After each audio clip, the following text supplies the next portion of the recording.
deck from set to set. Some new additions here from M15 include Ulcerate and Sign in Blood. Sign in Blood sounds great for this kind of deck. Not only is it cheap card draw, but it can burn the opponent. I'd be a fan. And with that, we are underway. McShane, your white-black devotion player, he's on the right. He started off with the Godless Shrine, and pretty much the telltale start by Blake Smith on the left is a swamp into a gnarled Scarhide. And you know, I would have to think this is between cards like Boros Reckoner, Brumaz, and Precinct Captain, I would have to think this is not a bad deck for our white devotion player. The problem with the black aggro list that I found is that you only have so many removal slots, and you need to make sure you pick the right ones for the right metagames. So something like Brumaz, for example, Blake just doesn't have a lot of answers to in his list. How gross is this? There was a main deck Keening Apparition on turn 2 for McShane against the mono black deck. Well, at least that's a 1-for-1 trade as opposed to Golgari Charm, which is unbeatable at any point. All right, the creatures will trade. Blake will put a Thrill Kill Assassin into play. Some trouble on McShane's side, though. No third land, no second 2-mana play. And this black aggro list can be pretty merciless. I mean, it's got a really solid card, really solid curve, rather, and a lot of range as well. I mean, with all the various bestow creatures, even if you float out a little bit, you still got a lot of gas. Yeah. Another Thrill Kill Assassin for Blake Smith and a gnarled Scarhide, and that's exactly what you were talking about. It is an unforgiving list. All right, land 3 though, McShane gets to play, and it's going to be Boros Reckoner. He can't give it first strike yet, but if it can get first strike, this guy looks like a pain in the side of Blake. Look, he's got a ultimate price in hand. This has been the bane of numerous beatdown decks since it got printed in Gatecrash. I remember this guy, if you recall, for those of you MTG finance people, this was like a $25 card once upon a time, because I remember Naya Blitz was a thing, and if you're playing red aggro, this guy is a jerk. Oh yeah, it's a jerk. He's gonna 2-for-1 you. You just hope he doesn't 3-for-1 you if you kill him. Yeah, that's the best you can hope for too. And it's not even like the floor of the card is low, it's a 3-3-for-3, worst case scenario. Right. All right, Tormented Hero in play for Blake. He swung for 4 there with the Death Touchers, taking advantage of the fact that McShane could not give the Boros Reckoner first strike. And he's going to play a Banishing Light on one of the Thrill Kills. Now, something to keep in mind here, Justin has to be wary of Mogus's Marauder killing him from nowhere. He can only sit behind blockers for so long. So even though Boros Reckoner does lock out a lot of Blake's squad right now, he still needs to be cautious of his life total, because he can die out of nowhere even with a lot of blockers in play. Yeah, and I believe another ultimate price for Blake Smith. And at this Reckoner's just such a huge problem. All right, he's gonna swing across here. He does play a copy of Boon of Erebos, so he may be able to go for that. Boros Reckoner is gonna jump in front of Tormented Hero, and I think that's what's gonna happen. It's gonna boon the Tormented Hero. And this is still, you know, Blake's still losing a lot of cards in all this, but these are the trades you kind of have to do when you're playing against Boros Reckoner with an aggressive deck. Right, so saying like, this is gonna be a 2-for-1, right? So at least it wasn't a 3-for-1. Yeah. Like, at least he didn't lose the Tormented Hero as well. Boros Reckoner gonna shoot that damage over to Thrill Kill Assassin. So McShane ends up taking a fair amount of damage. He takes 4 off unblocked creatures and then a 5th one off the Tormented Hero trigger. Should put him down to 9. Yeah, so Blake still got to deal a lot of damage that turn. And again, not great, but it's always going to be bad. It's just a matter of degrees. I mean, if McShane had that 4th land there, I'm not sure Smith had a way to really get through it. Yeah. No, you're just waiting for Mogus's Marauder at that point. Yeah. And if you're looking at the lands, these are all the Dragon's Maze pre-release planes, actually, if you're wondering about them. This was something, was it if you completed the Dragon's Maze, you won this planes? Oh, nice. Yeah. Banishing Light takes care of Tormented Hero, and Blake Smith, in response, is going to ultimate price his own Tormented Hero to drain McShane for 1. Interesting play here. I think he's suspecting at this point that, you know, Justin is just not going to bring a lot of creatures to the table. It's also good, you know, Justin's life total specifically matters there. Going from 11 to 10 in the face of a Mutavault and a 2-power creature means that now he goes down to 6. If he connects in the clear next turn, then he's on 2. He has 2 lethal attackers. Yeah, I like the play. There actually are a fair number of targets in McShane's deck. He doesn't have them right now, but you do have to be aware there are 4 Precinct Captains and 2 Brumaz. So he does have ultimate priceable creatures. And now he's going to 4, and now you have 2 lethal attackers. Right, but it's for Blood Baron of Viscopa. Want, want. So it's not monocolored. This card's got to be bad for mono black, right? Oh yeah, I played mono black. I played mono black aggro for a little while online, and Blood Baron is no good. You're gonna unleash your Rakdos Cackler, and Spiteful Return. So Blake's trying to create a board here that is enough damage that McShane cannot attack. Yeah, and he's got 9 damage coming on the way back on board right now. So Blood Baron can't attack unless Justin has some sort of follow-up. Like another Blood Baron or something like that. Yeah. You can't win them all. I'll tell you that right now. Can't win them all. Yeah, if Justin swings, then I think Blake would be very sad.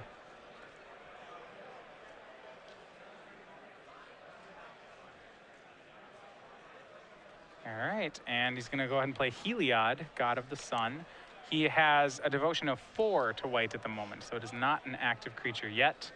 If he had something like Soldier of the Pantheon, it would be. Well, that's about the best thing that Blake could ask for here is a card that doesn't add to the board at all, because it's not clear he can even beat the Blood Baron, much less anything else. Now, there is one check here. Heliod gives Blood Baron Vigilance. And Justin took advantage of that fact as he punched in for 4. Oh, never mind then. That is a combo. That's actually huge, isn't it? Oh, yeah. Yeah, That's a big deal. Yeah. You forget about those passive abilities on some of them. Like, you know, there's Perforos. No one forgets about his passive ability, shocking on a creature. But, like, yeah, Vigilance. No, you know, never what mind. good could that do? Vigilance on Blood Baron is better than most spells Justin could cast that turn, so. Yeah. So, all right. Now Blake's in real trouble. I remember there are 4 copies of Brave the Elements in McShane's deck, so that 1 mana he's leaving up here is not irrelevant. Yeah, this matchup seems real hard for Blake's deck. Like this draw, what was it? Justin stumbled a bunch here, and it looks like he's still going to get the game. Yeah. And I don't think Blake's draw wasn't to push over draw either. I mean, and there's no Mogus's Marauder. You know, things could have been better, but. Well, this is still a spot where if Justin blocks the wrong creature, Blake can he win the game from here if he's able to kill his own creature in response? So he needs to, yeah, and McShane, Justin's on that. He's going to block the Rakdos Cackler. Great play on his part. Yeah, Justin's sniffing out all the tricks here. Yeah, if Justin had blocked the wrong creature, Blake would kill him on that attack. Yeah, if he blocked Spiteful Return, for Okay. example. That's actually the one side. That's the only one that would have killed him if he'd blocked. Yeah. He could have put Justin down to 1 though. And now Spear of Heliod on combo. Justin's turn. Heliod and his Spear. I always like when the god shows up with the With his weapon? with the weapon. Yeah. Awesome. We see that with Thassa and Bident of Thassa. And oh man, combo Oh-ho! Nykthos. Oh boy. Oh, Johnny Steadfast too.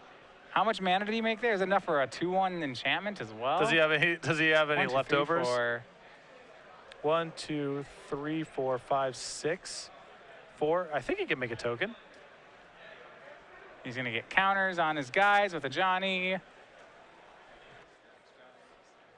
And so Johnny's going to go down. Remember, the Heliod does not give himself vigilance. So he's not vigilant, but the Blood Baron sure is. And he doesn't care that it's not vigilant. He's going to swing it off anyway. It's a ton of damage. I mean, and Justin's getting 5 on the way back. Blade doesn't even have lethal in play, even assuming he can answer the Blood Baron. So this is a pretty safe attack. Yeah. Pretty sweet interactions here. And Justin's going to life gain himself up to 10. And I guess Justin finally has that monocolored creature.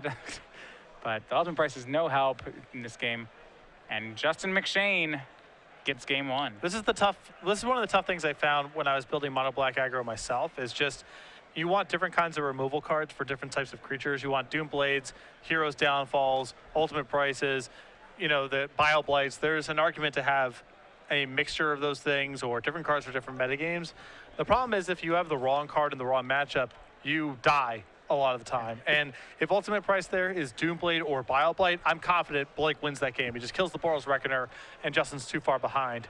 but because he had ultimate price instead, that cost him the game. Not to say that's a mistake in deck building. There's just a lot of different threats in standard, and if you pick the wrong answer card, you're going to lose to different threats. You show up to Doomblade and you lose to Desecration Demons. Exactly. Yeah, it's impossible to, or even Mutavault's really bad, for the deck at various points too. There's all sorts of cards that, you have the wrong card, and that's what dooms you. All right, well, we will look at their sideboards here. All right, let's start with Mono Black Aggro. That one's in your wheelhouse.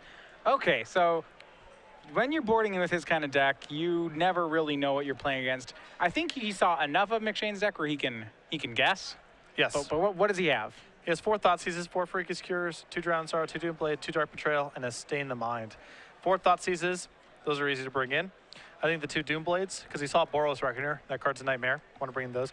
And it wouldn't surprise me if he brought in the 1 copy of Stain the Mind, because he's not beating Blood Baron, and there's probably plenty of expensive stuff. You can be pretty confident based on the cards that Justin saw, especially once he reveals Nykthos, that if he doesn't have Blood Baron, he probably has Elspeth. There's cards you can name that are going to be expensive and powerful, and Blood Baron is such a nightmare for this deck that I think even though Stay in the Mind isn't ideal for this matchup, it's probably still worth bringing in. All right, looking on the other side, McShane, I don't think has any shortage of things he can board in here of his own. The biggest thing I'm looking at is he has a pair of Fiend Slayer Paladins that can come out of the board. That guy found traditionally to be pretty good against Mono Black aggro. He can accompany it if he wants to have some mix up his heavy drops with cards like Archangel of Thune. I would imagine he'd want to do that. Cards like Spear of Heliod seem pretty weak in this matchup, and actually Heliod himself I'm not overly impressed with. Yeah, Gideon is kind of the same problem. Things that only really work when Justin has a lot of mana or is on the offensive, I think he's going to want to get away from. Just play a defensive game. He can kind of win at his leisure once he's stabilized the board, especially with Blood Baron in your deck. Once you have Blood Baron against Mono Black, it's just play defense. Just protect yourself as long as possible because Blood Baron's going to win you the game way more often than not. Right. Interesting choice in the board also. He has a 2 of Athreos, God of Passage in the board. I'm imagining that comes in against removal decks. Yeah, probably removal decks, probably control decks. I don't think it's going to come in here. Right. I think that you could reasonably bring in the 2 copies of Deicide. There's so many enchantments in the Mono Black list. They're going up to cards like Herald of Torment, for example. They have Spiteful Return and so forth.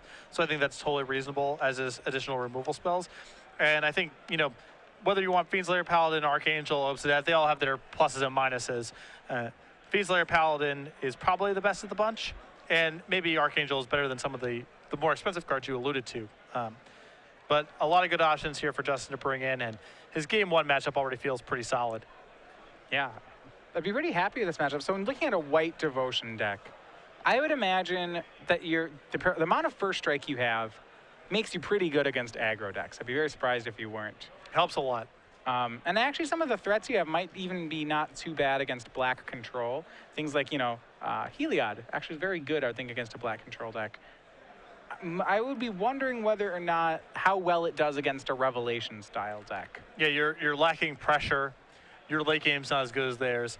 These are traditionally the types of decks that struggle against Revelation strategies. Yeah, well, Mono White is interesting because Mono White as an archetype, historically you have White Weenie, and that's a pretty known archetype. But I think Mono White Control is this archetype that sometimes is around, but it's always been this deck that's this kind of it's a deck that really relies on its matchups. It's very good against aggressive strategies and really seems generally just bad against islands. Well, I think this deck probably has play even against mid-range strategies as well. Although I would imagine the card Stormbreath Dragon specifically is not pleasant for this deck because it's mono white, of course. But I don't think you're just preying on low-end beatdown decks with this list of the Justin's build. I think you probably have some games against most non-Revelation strategies. All right, we'll run to game 2. Blake Smith on the play. See how fast he can come out of the gates. Remember, there are no sweepers in McShane's deck. He's relying on cards like Precinct Captain and Boros Reckoner to patch him through the early game. Well, those are really good tools for stabilizing the early game. Yeah, and he gets Fiendslayer Paladin now too, so it's always just first strikers. Seem very good. Yeah, first strike is insane against beatdown decks and mono black especially because they don't have any pump spells. They're either killing your creature, in which case it didn't matter really what you played, or they can't, and then first strike is awesome. Well, they do. It's Boon of Erebos. It doesn't even get around first strike. Yeah. All right, Tormented Hero, turn 1 for Blake. He swung for 2. He did not have a second land here, and it looks like he still doesn't have a second land. Yep. Although Justin, the second land being Nykthos implies that he doesn't really have anything to do. He may have no lands left in his hand himself. Oh boy. Yeah, he certainly doesn't.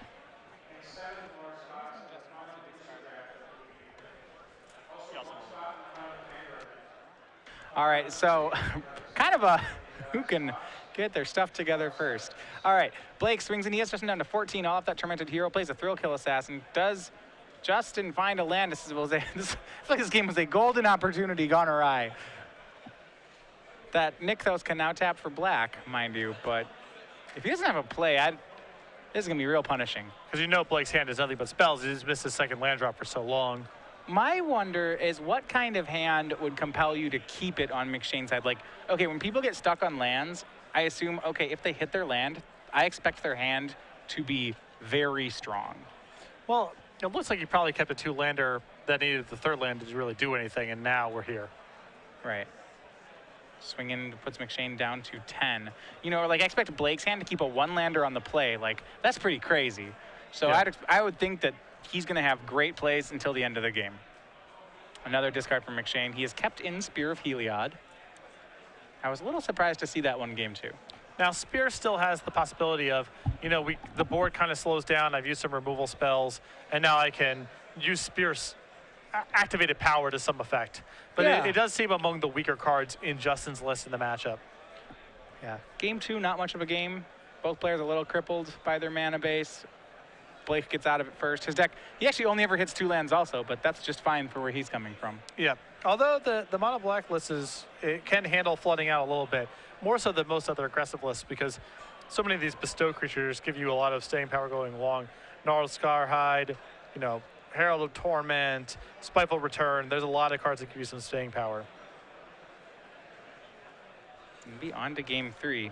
Now, an interesting thing about Blake's list here, 3 copies of Urborg, and there's only really 4 Mutavaults that interfere. Now, that being said, drawing a Mutavault's a huge cost with this deck because you have so many single black spells in your list. You can't cast all your spells efficiently when you're on the Mutavault, or at least a good percentage of the time. That said, 3 Urborg still seems like a lot to me. I mean, so let's talk about, I want to go with the theory of this for a second. Black, like you said, doesn't mind being flooded out. So, like, let's go back. So, think about a deck like Boss Naya. Yeah. We saw that. He plays 19 mountains and doesn't even have Mutavaults in his deck because they hardly cast anything, right? You mean Tom Ross's Invitational deck? Yes. So that's a 17. Boss Sly. That's a 17 lander. 17 mountain deck. So let's say there was a red Urborg that existed. It makes all your lands mountains. I would think that kind of deck would just jam some Mutavaults and jam some red Urborgs if they were around, because whatever, if you legend rule your own lands, like, okay, so be it. I have more creatures. I still don't even think it would necessarily be a lot of that kind of thing. Maybe you'd play like 1 and 1, but the deck's all about mana efficiency and killing someone on turn 4. Mutavault just doesn't make a lot of sense in that world. Yeah. In this one, I feel like so the cost of legend ruling your own lands seems pretty high. Especially in a deck that, you know, wants to be, like, doesn't mind being on 5 mana. It, you know, has a lot of bestow on 5. Yep. Looks like another mulligan here from Justin. Justin's list is a little lighter on mana, like actual lands, than I would like, given how high up the curve he's going. He's only playing 22 lands and a full playset of Nykthos. So I think at the minimum he could use a 23rd land in this list. Yeah, casting Boros Reckoner off he has 18 white mana producers. I mean, it's more just, so when you think about no quantity of land, like, yeah, it's enough to draw some, but he really would like to hit land 4 on turn 4 with this deck. And he's going to go to 5 here. You know, it's not just like, do I draw enough lands in my opener? It's, you know, what are my, like, and you can do, you've seen people publish tables of this, like, if you have N lands, what is my odds of hitting this land on this turn? Yeah. Right? And it really, like, in a deck that has 22 lands, a 6-drop is a really huge card. Right. Whereas in a deck with 27 lands, like your control decks have right now, 6 is not a huge card. It is a very reasonable card to play. Now, Justin is clearly leaning on Nykthos making a ton of mana to sort of get around this sort of scenario, but right. it still feels light on mana to me. When those pieces come together, he doesn't need more lands. And I think because of that, his good draws are even better. Yep. All right, turn 1, Temple of Silence for Justin. Turn 2, Godless Shrine. It's going to be Precinct Captain. That's across from a Rakdos Cackler, so a good start for Justin. No blockers for Blake here because the Cackler was unleashed, and I don't think he has many 2-drops that could block this either. We may see some soldiers coming to the party. Precinct Captain, a.k.a. Battle of Wits. If you untap, you win the game. This has been my experience with the card. It's just impossible to beat. You cannot beat this card if it starts All right, attacking you. So say you're on the mono black side, and Justin swings the precinct captain, makes a soldier, plays second precinct captain, no land to go. Like, can you win this game anymore? Are you already just like, oh man, this is, like he's stuck on 2, right? This has got to be normally a good situation. Well, Blake has no copies of BioBlight in his list, so if there's a second precinct captain, it's almost, I mean, he's kind of done. All right, well, the precinct captain swings in, Nick those, and as called, all right, there's second precinct captain. This is going to be tough. The old Multi 5 on the play, no biggie. And I do think we have a soldier token coming along here. The trick, we'll see for a sec here. Herald of Torment on Blake's side. So that's a creature that can block a precinct captain. That gives him some hope. I mean, that's significant, you know? Yeah, second precinct captain also means that McShane. Oh boy. Yeah, I like this. Okay, brave the elements, bashed through with both precinct captains. I think he missed the trigger on the first precinct captain. Yeah. Yeah, he did, but he gets his 2 this time.